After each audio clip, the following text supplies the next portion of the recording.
చేస్తాడు. ఒక రాత్రి వేళ ఎక్కడి నుండో వచ్చింది కానీ ఒక కోతి వచ్చి మహారాజు పక్కనే దూకుతుంది.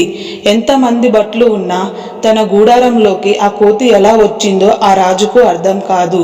అది రాజు చేయి పట్టుకొని ముందుకు లాగుతూ ఉంటుంది. విక్రమవర్మ ఒకసారిగా భయంకపితుడై ఈ కోతి ఏదో చెప్పినట్లు అనిపిస్తుందే అనుకుంటాడు. ఇక ఆ కోతి రాజును గూడారం నుండి బయటికి తీసుకొచ్చి అరణ్యంలోకి తీసుకెళ్తుంది. ఆ రాజు కూడా ఆ కోతిని ఏమీ అనకుండా దాని వెంటనే వెళ్తాడు. అలా కొంత దూరం వెళ్ళగానే ఎదురుగా ఉన్న కోతి పక్కనే ఒక చెట్టు పైకి దూకి ఆ కోతి క్షణంలోనే మాయమైపోతుంది. 2 అడుగులు ముందుకు వేసిన ఆ విక్రమవర్మకు ఒక అద్భుతం కనిపిస్తుంది. కొన్ని సంవత్సరాల క్రితం తనకు కలలో కనిపించినటువంటి శ్రీరాముల వారి శిథిలయాలు గుర్తుకొస్తుంది. సందేహమే లేదు, ఆ కలలో కనిపించింది ఇదే, ఈ ఆలయమే అని చెప్పి మహారాజు